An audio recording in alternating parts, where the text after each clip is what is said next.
Compte Merchant Center suspendu. Alors ça arrive de plus en plus. Aujourd'hui, je vais vous faire une vidéo qui va pouvoir vous aider soit à débloquer votre compte Merchant Center ou soit à prévenir les suspensions. Alors moi, je me présente Sébastien Beaupier, je suis spécialisé sur Google Ads et notamment avec le Merchant Center car c'est un outil qui sert tout simplement à faire du Google Shopping. Ok. Donc dans ce diaporama, on va voir, il me semble que j'ai mis 3 astuces pour éviter ou enlever la suspension. D'accord? Dans un premier temps, il faut bien comprendre qu'à chaque fois que vous avez votre compte Merchant Center suspendu, le problème, il vient 99% du temps de votre site internet, mais de ce que vous avez mis sur votre site internet. C'est ça, les 3 quarts du temps, le problème. D'accord? On va voir ça tout de suite. Qu'est-ce qu'il faut mettre en place? Ok? Déjà, dans un premier temps, les avis. Je parle pour ceux qui font du dropshipping. Arrêtez de mettre des avis à tire-larigot où il y a 35 photos en dessous de votre produit, etc.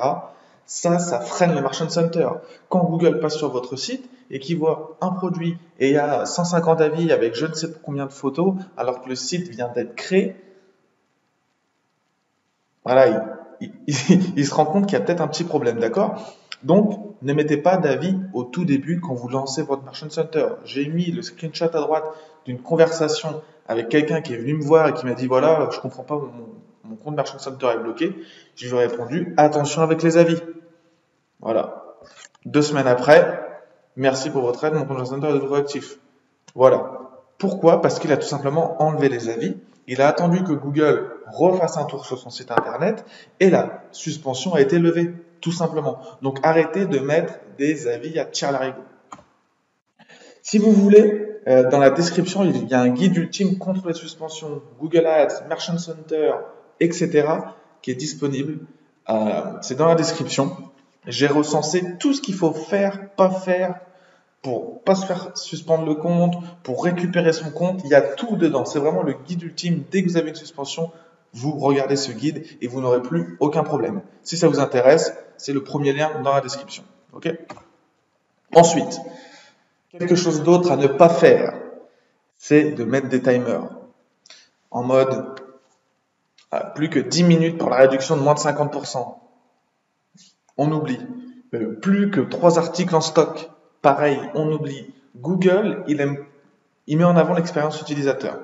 Si un client va sur une page de vente qui a un timer, que c'est marqué qu'il n'y en a plus que 2 en stock, que c'est moins 50% tout de suite, sinon après il n'y a plus rien, ça va presser le client et du coup, Google, il va pas forcément être content avec ça et il va tout simplement suspendre votre compte, pas vous mettre en avant, ça va pas lui plaire. Donc, quand vous lancez votre compte sur le Merchant Center au début, pas d'avis, pas de timer et pas de plus que 2 en stock, ok? Il faut vraiment y aller au plus simple au début. Et après, une fois que votre compte il commence à tourner, là, vous rajoutez au fur et à mesure ces éléments-là. D'accord? Vaut mieux y aller crescendo que de mettre tout d'un coup, de se faire suspendre son compte, de devoir attendre 2 semaines, etc. D'accord? Troisième point que je vais vous partager dans cette vidéo, c'est les photos, les images. Pour ceux qui font du drop, arrêtez de mettre les photos d'AliExpress. Google, il a compris. D'accord? Si vous faites copier-coller des photos d'AliExpress ou d'autres sites comme ça, il comprend très bien que c'est du drop, il ne va pas vous mettre en avant. Google fait la guerre au dropshipping, il ne va pas vous mettre en avant. Soyez intelligent, ne prenez pas des photos d'AliExpress, prenez vos photos vous-même, faites quelque chose de professionnel.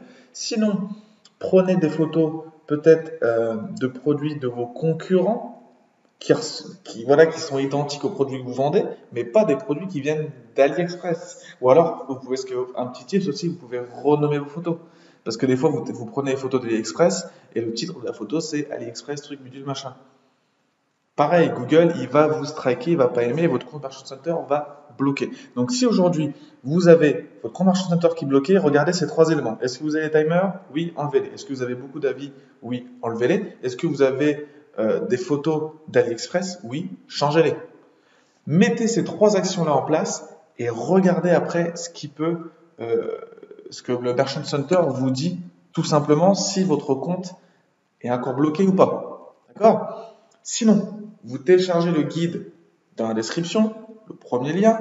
On voit pour le Merchant Center, on voit à peu près, je sais pas moi, 20, 25 points comme ça, comme je viens de vous montrer, avec tout ce qu'il faut pas faire, etc.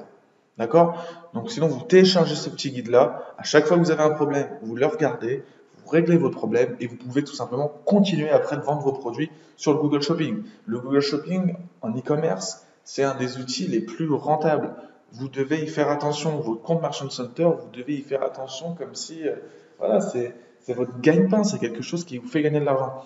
Donc, il faut y faire attention et dès le début pour pas se griller par la suite. Voilà. J'espère que cette vidéo va vous aider. Si ça vous a plu, n'hésitez pas à mettre un j'aime, un commentaire, posez-moi des questions. Sinon, je vous dis une bonne journée, une bonne soirée. À plus, ciao.